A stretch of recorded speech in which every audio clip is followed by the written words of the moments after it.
les super pouvoirs du blended learning pour former les managers. Bienvenue dans ce nouvel épisode de Pulse.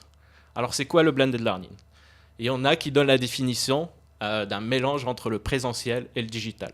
D'autres qui vont venir nous parler de synchrone et asynchrone. Donc pour aller plus loin sur ce sujet, on reçoit aujourd'hui Delphine. Bienvenue et merci de nous rejoindre. Bonjour messieurs, Bonjour merci Delphine. de m'accueillir. Si tu veux commencer par te présenter.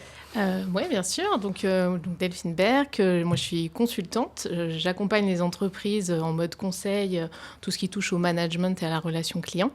Et je crée et j'anime également des formations dans ces domaines-là, avec un angle très axé sur l'humain, puisque j'ai aussi une casquette de sophrologue. Est-ce que tu veux compléter cette définition du blended learning ou est-ce qu'elle te convient ? Moi, elle me convient, mais en fait, je ne séparerai pas les deux. J'aime bien le côté... Enfin, moi, quand je le définis, je dis que c'est vraiment le mix des modalités, le fait d'utiliser toutes les modalités qu'on connaît en les rassemblant. Souvent, je dis à mes apprenants, parce que j'accompagne des organismes de formation sur ce sujet-là, je leur dis, vous avez un mixeur dans votre cuisine, il vous sert à quoi? Vous mettez des ingrédients dedans, vous mixez, et puis ça vous sort quelque chose de nouveau. Là, c'est ça, en fait. C'est vraiment l'idée de capitaliser sur toutes les potentialités des différentes modalités pour faire un parcours qui soit vraiment engageant et pertinent pour les apprenants. Donc, pour toi, ça dépend plus du besoin et de la situation de la formation que dire obligé, il faut mélanger le présentiel, le digital, synchrone, asynchrone. Oui, complètement. Ne serait-ce déjà qu'en fonction du type d'apprenant qu'on a. Moi, j'ai déjà rencontré de devoir animer de la formation, par exemple, ne serait-ce qu'en visio, pour une population qui n'a pas d'ordinateur perso et pas d'adresse mail.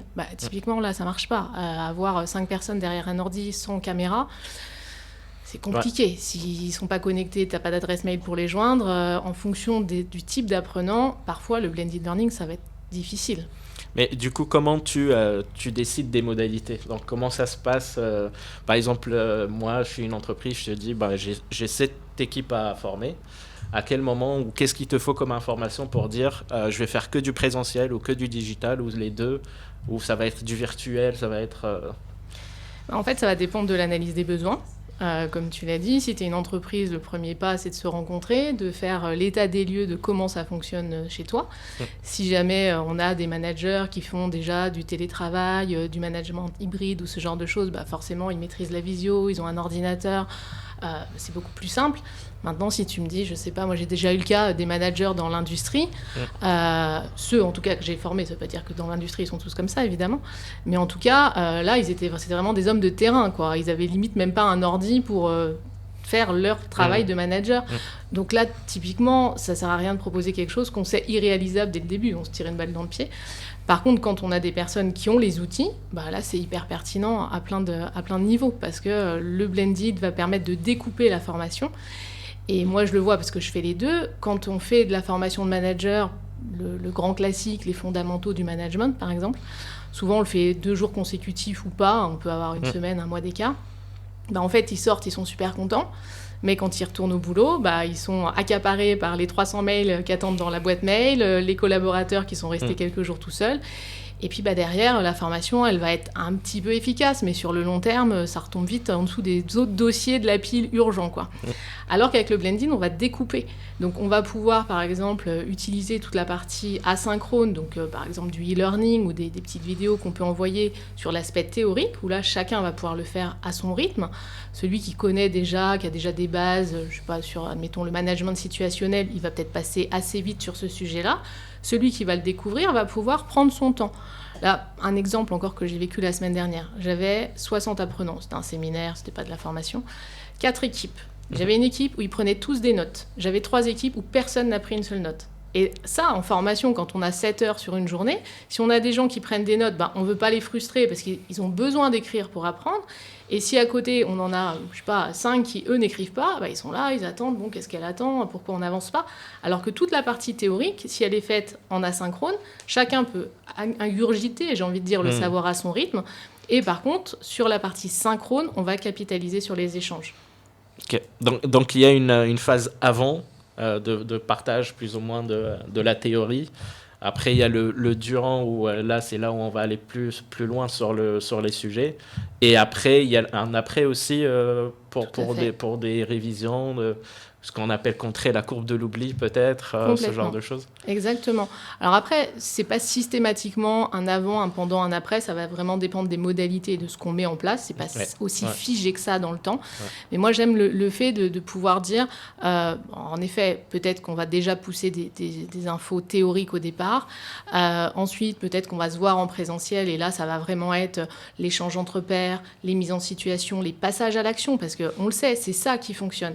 Quand on voit quelqu'un, si moi je parle du management, ça paraît hyper simple. Par contre, quand moi j'arrive sur le terrain, que je suis manager et que je suis confronté à un de mes collaborateurs qui ne veut pas venir passer son entretien annuel, bizarrement, c'est un petit peu plus compliqué. Et si on ne s'est pas mis en situation, la théorie, c'est bien la théorie, mais c'est comme tout, en fait.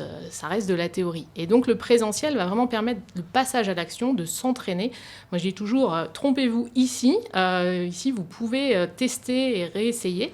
Par contre, ensuite, on va pouvoir aussi repousser d'autres connaissances pour enrichir ce qui s'est fait, en fonction de ce qui se sera fait en présentiel aussi. C'est ça aussi l'intérêt, c'est qu'on va pouvoir individualiser les parcours, vraiment travailler sur quelque chose d'opérationnel pour chacun. Et moi, j'aime beaucoup le fait de passer ensuite sur de la visio, alors de la classe virtuelle ou de la visio individuelle, pour faire du retour d'expérience. Tiens, Delphine, j'ai mis ça en pratique, c'était super, j'ai bien réussi, ok, comment t'as fait ? Ou à l'inverse, j'ai été en difficulté, ok, comment on peut faire différemment ? Comment tu peux encore augmenter ton niveau de performance ? Et ça, c'est hyper intéressant parce que je pense qu'au bout du bout, il reste vraiment quelque chose de la formation. Donc, tu arrives presque à individualiser quelque part le blending via les feedbacks que tu reçois. On a presque l'impression à t'écouter que tu coaches un peu tes apprenants. C'est l'objectif, ouais. C'est vrai que moi, en effet, il y a peu de temps, j'entendais quelqu'un dire le côté formation, est-ce que le mot est encore adapté ? Et moi, aujourd'hui, c'est vrai que je me définis comme une formatrice parce que je ne sais pas quel mot mettre autrement. Je ne suis pas coach. Voilà, je fais de la sophro, j'ai travaillé sur l'accompagnement individuel. Pour autant, je trouve en effet que ce mot formation est réducteur parce que le côté, si on prend le mot tel qu'il s'entend, un formateur, des apprenants dans une salle, je descends du contenu. Moi, aujourd'hui, c'est plus de ça dont j'ai envie. Parce que moi, ça m'éclate plus. Et surtout parce que d'un point de vue but final, qui est l'opérationnalité des managers, à mon sens, c'est plus suffisamment efficace. Et donc, oui, je tends vraiment vers ça parce que je trouve que c'est ça qui match. Et c'est une demande. Dernièrement, j'ai fait un accompagnement de manager. Voilà, 2 jours plus un retour d'expérience que du présentiel avec un ou 2 mois d'écart. Et entre deux, j'ai été sollicitée par les apprenants qui me disaient « Ouais, Delphine, j'ai fait ceci, j'ai fait cela, comment je peux y aller ?» Alors, c'était pas dans le contrat, on va dire, initial, mais bon, voilà, moi, j'aime partager, donc j'ai répondu. Mais je me dis, on devrait vraiment travailler ça et offrir ça. Alors après, il y a les notions de tutorat, de mentorat, il y a un côté mentor. Et je trouve que c'est vraiment des choses à mettre en place parce que moi, je reste persuadée que l'accompagnement de l'humain dans la montée en compétences, il n'y a que ça qui marche. Et oui, on peut vendre une formation catalogue. OK, on est content. Moi, j'appelle ça les formations pansement. On s'est acheté une conscience, on va dire. Désolé les RH. Mais je pense que la plus belle richesse de l'entreprise, c'est l'humain. Et que si on en prend soin, ensemble, on atteint les buts communs. Donc après, est-ce qu'on a envie d'y aller ou pas ? Alors pourquoi c'est plus efficace pour les managers ? Est-ce que quand on en a discuté, l'impression que j'ai eue, c'était que le blended, c'était vraiment le format idéal pour les managers. Pourquoi pour cette population en particulier ? Qu'est-ce que ça apporte ? Je pense que c'est pas plus efficace pour les managers. Je pense que c'est efficace de façon générale quand on a les outils, comme je disais au début, qui permettent et la population qui va bien. Maintenant, si on a, je sais pas, moi je suis très axée aussi relations clients, si on a des conseillers de vente qui sont équipés, on peut très bien aussi le faire de la même façon, ça marche aussi. Après, souvent, moi je sais que j'ai travaillé beaucoup dans le retail, les conseillers de vente, ils n'ont pas les équipements suffisants. Donc c'est plus la limite de l'équipement qui fait qu'on va peut-être moins y aller que le potentiel de la population, parce que ça marcherait tout aussi bien. Mais après, on rentre dans des choses de est-ce que je peux utiliser mon téléphone portable perso à des vues professionnelles ? Enfin, on rentre dans d'autres débats qui ne sont pas à ma main, en fait. Donc, mais ça fonctionnerait très bien aussi. Et comment tu peux mesurer que c'est véritablement efficace ? On a vraiment cette notion de boucle mémorielle qui fait qu'on va retravailler à plusieurs reprises des notions. Donc déjà, on va plus facilement les ancrer. Tu parlais tout à l'heure, Hamza, de la courbe de l'oubli. Là, on va éviter cette courbe de l'oubli. Il y a aussi un autre volet qui est... Alors, bon, je sais qu'il y a des entreprises qui le font très bien, mais il y en a qui ne le font pas du tout. Moi, je l'appelle le 5-5-5. Je pense que tout le monde... je ne sais pas si tout le monde le connaît, donc je l'explique rapidement. Le rôle du manager quand quelqu'un est envoyé en formation. L'idée, c'est de prendre le manager vers un N-1, de rencontrer le collaborateur qui va partir en formation avant d'aller en formation, pour lui expliquer le pourquoi du comment, si ça rentre dans une demande qu'il a faite, ou bien si c'est un changement stratégique global de l'entreprise, le revoir à son retour de formation et le revoir un peu plus tard. Dans les faits, moi, en tout cas, je ne le vois pas beaucoup fait de façon réelle dans les entreprises pour lesquelles j'interviens. Et pour moi, le blended learning, il vient un peu jouer ce rôle-là, puisque souvent, on va faire un kick-off, donc un lancement de la formation. Pareil, ça peut être une vidéo, ça peut être une première classe virtuelle ou une visio qui fait qu'on va expliquer le pourquoi du comment, quel est le sens de ce parcours de formation qu'on va mettre en place. Pendant le parcours, le formateur, un peu, alors je ne vais pas dire coach, mais accompagnant, il va régulièrement être là pour dire « Ok, qu'est-ce qu'on se donne comme plan d'action pour notre prochaine rencontre ?» Une fois qu'on est à cette rencontre-là, ok, on en est où ? Et comme ça, en découpant dans le temps. Ce qui fait que, d'une certaine manière, alors j'aimerais dire que l'apprenant, il s'y met de bon cœur, etc. Mais pour autant, le fait qu'il va revoir le formateur, il y a un côté, je vais revoir le formateur, je fais mes devoirs. Alors que si jamais on s'est fait 2 jours et au revoir, bonne chance, en fait, il n'y a personne qui va le contraindre, ou en tout cas, alors j'aime pas cette notion de contrainte, parce que ça, on pourrait penser que la formation, c'est une punition, et c'est pas le cas, mais personne ne va lui demander de compte. Et ça, je pense que c'est un vrai sujet, parce que il y a beaucoup de formations où les gens arrivent, ils ne savent pas forcément pourquoi ils sont là. Donc, s'ils ne savent pas pourquoi ils sont là, c'est qu'ils n'en voient pas l'intérêt. Même si à l'issue, ils ont appris des choses, ils sont contents, ils retournent au boulot le lendemain. Et si le manager ne dit pas « Ok, qu'est-ce que tu as appris en formation ? Comment tu le mets concrètement en place dans ton quotidien ?» qu'il n'y a pas de vérification, il ne se passe pas grand-chose. Mais c'est le même principe avec je te donne des objectifs pendant ton entretien annuel. Si je ne te revois pas avant l'année prochaine, il y a de grandes chances que ce ne soit pas complètement acquis. Comment tu construis un blended learning efficace ? Parce qu'en fait, des formats d'e-learning, ça peut être boring. Du micro-learning, ça peut être mal fait. Les formats présentiels, souvent, c'est hyper descendant. Ça peut être... Les gens vont se dire « Ah, putain, on va venir une journée, on va se faire chier, quoi ». Tu vois, même si c'est dans un programme de blended, c'est quoi en fait les clés pour construire un blended learning hyper efficace et qui soit en même temps vendable ? Parce qu'à un moment donné, tu leur dis, il va falloir venir quand même une journée. Donc comment tu fais un format qui marche ? Moi, il y a vraiment, je capitalise beaucoup sur l'échange entre pairs. Donc j'aime vraiment, alors au départ, le kick-off, le fait de créer un esprit promo, ça je pense que c'est hyper important. Le fait que, moi j'aime aussi ce côté où ils peuvent avoir un espace où ils peuvent se retrouver ensuite, un groupe WhatsApp ou quelque chose de ce type-là, où ils vont pouvoir être en contact avec moi, mais aussi où ils vont pouvoir se retrouver donc, entre eux et échanger. T'événementialises le blended en fait. Oui, parce que il faut que ce soit un événement. Pour moi, la formation, c'est un investissement. Et au même titre que quand on achète une nouvelle voiture, peut-être que le concessionnaire il va nous faire un événement autour du fait qu'il va nous rendre les clés. Il faut que la formation, ce soit la même chose. Il faut que ce soit une expérience apprenant. Et pour moi, c'est hyper important.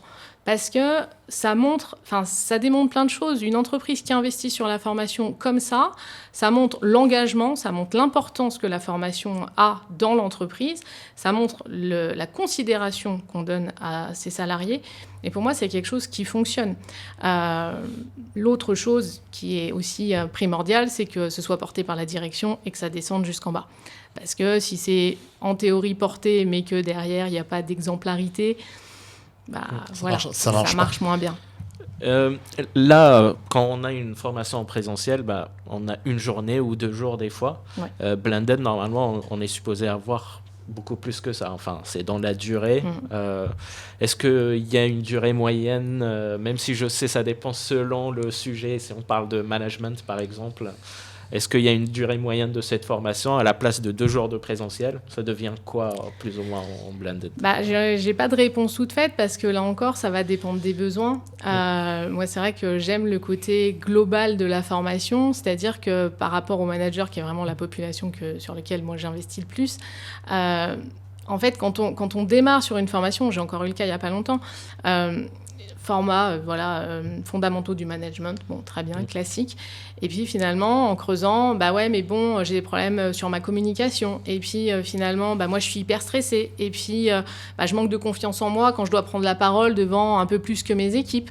Et c'est vrai que moi, alors, c'est ce vers quoi je tends, ça, plutôt, mais je rêve de quelque chose qui durerait vraiment dans la durée, avec le fait de peut-être même pouvoir piocher de façon, alors peut-être pas individuelle, mais en tout cas d'avoir vraiment, j'ai constaté qu'il y avait 3 personnes qui étaient vraiment en difficulté sur ce sujet-là. Ces 3 personnes-là, on pourrait les mettre sur un accompagnement plus spécifique.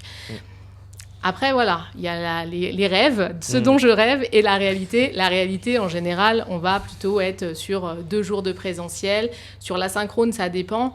On pourrait être sur 1 ou 2 jours d'équivalent d'asynchrone. Est-ce qu'on n'aurait pas intérêt à sonder les participants avant de monter les formats? Et est-ce qu'on n'aurait pas intérêt aussi, deuxième question, à intégrer les participants dans la création des formats? Si. Bien sûr. Oui, parce que le besoin vient d'eux. Et ça, c'est aussi un sujet. C'est que parfois, on a, au niveau de la direction, on se dit, on a soit des nouveaux managers. Alors, j'ai envie de dire, quand ils sont formés dès qu'ils arrivent, c'est très, très bien. Moi, je suis fan des entreprises qui nous écoutaient. Faites ça, formez vos managers quand ils prennent leur poste. Mais parfois, je sais pas, il y a eu des incidents ou des choses comme ça qui font qu'on se dit, au fait, si on les formait. Et en effet, il faut partir des participants. Je te coupe, mais le mieux, ça serait de les former avant pour voir s'ils sont capables de prendre le poste. Bien sûr. Mais voilà, dans la vraie logique. Complètement. Mais c'est vrai qu'en tout cas, que ça arrive en amont et pas après 2-3 ans d'exercice dans le poste, quand lors d'un entretien annuel, on se rend compte qu'il manque ci, il manque ça, il manque plein de compétences. C'est vrai que c'est des vrais sujets, quoi. Donc... Du coup, en quoi l'aspect interactif du blended learning favorise l'engagement, que ce soit des collaborateurs ou des gens que tu peux avoir dans certaines formations? Alors, il y a plusieurs aspects. Le premier, c'est vraiment qu'il y a ce côté autonomie. Donc, on va avoir un aspect où finalement, si moi, j'en rigolais avec toi tout à l'heure, moi, je suis plutôt quelqu'un du matin. Ouais. Donc, moi, j'ai peut-être envie de regarder des choses théoriques en arrivant sur mon poste de travail ou peut-être pendant mon temps de transport en commun, alors que peut-être que toi, tu es du soir et que toi, tu vas faire ça à un autre moment. Quand on est en présentiel, on est ensemble dans la salle de 9h à 17h. Ouais. L'autre avantage, c'est que cette partie théorique, on va pouvoir l'expérimenter chacun à son rythme. Peut-être que tu vas aller très vite et que moi, ça va me demander plus de temps, ce que je disais tout à l'heure sur ceux qui prennent des notes ou pas, etc. Peut-être que tu as déjà des connaissances sur le sujet que je n'ai pas. Donc ça, on va pouvoir jouer là-dessus.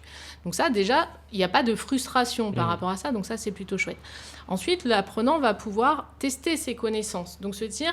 Parce que là encore, quand on ne teste pas, par des quiz, par des activités qu'on va pouvoir utiliser sur un LMS, le fait j'ai eu le cas il n'y a pas longtemps, on avait un débat justement sur est-ce que les quiz ou ce genre d'activité sur un LMS, c'est pas un peu infantilisant. Et donc, quelqu'un disait oui, moi je trouve que c'est bon, on n'est pas des bébés, ok. Et parmi les participants, il y en avait un qui justement vivait une formation en blending.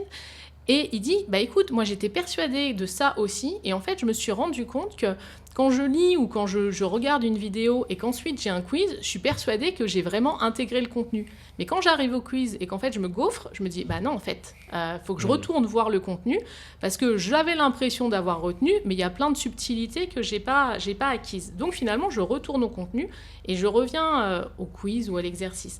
Et déjà ce va-et-vient fait qu'on peut monter en compétence à son rythme, donc ça il y a cet aspect-là. Après sur l'intercession, moi j'aime bien les notions de défi, ce que je disais tout à l'heure, on sort d'un moment, on va se dire, on va mettre en place un plan d'action. Tiens, Hamza, j'en sais rien, on a parlé du disque, on a fait le profil, les couleurs, etc. D'ici notre prochain rendez-vous, ce qui serait intéressant, comment tu vas pouvoir mettre ça en place, toi, dans ton quotidien ? Et toi, tu vas peut-être me dire, Delphine, je pourrais peut-être essayer de comprendre mieux mes collaborateurs, voir un peu comment ils fonctionnent, et puis commencer à réfléchir sur comment je dois m'adresser à chacun pour finalement l'accompagner au mieux. Et ce qui fait, quand on va se revoir, l'idée, c'est que tu nous fasses un débrief de ce que tu as vécu. Est-ce que c'était difficile ? Est-ce que tu as réussi ? Est-ce que tu as fait un changement de positionnement. Moi, c'est ma petite phrase, hein, on ne voit pas tous le monde avec les mêmes lunettes. Donc, cet outil, souvent, il permet ça, de se dire « Ah ouais, moi, je fonctionne comme ça, mais en fait, Hamza, il fonctionne différemment. Christophe, il a aussi un autre mode de fonctionnement. Et peut-être que tu vas voir ton équipe avec un autre regard. Et ça, pour moi, c'est génial. Par contre, on aurait fait l'action de formation, tu serais reparti, on se serait pas revu ensuite, tu l'aurais peut-être fait ou pas. Mais ça n'aurait pas bougé grand-chose. Et l'étape d'après, c'est maintenant que tu as conscience de ça, comment tu vas aller un pas plus loin. Et la fois d'après, on repart sur autre chose. Alors tu disais, tu prenais l'exemple du manager ou de l'apprenant qui disait c'est infantilisant d'utiliser un module de LMS pour faire des quiz, etc. Est-ce que toi, par exemple, dans le cadre du présentiel, tu utilises aussi, tu mixes sur ta journée de présentiel aussi avec de l'utilisation de LMS, de quiz pendant le présentiel? Ouais. Moi, j'adore. J'adore ça.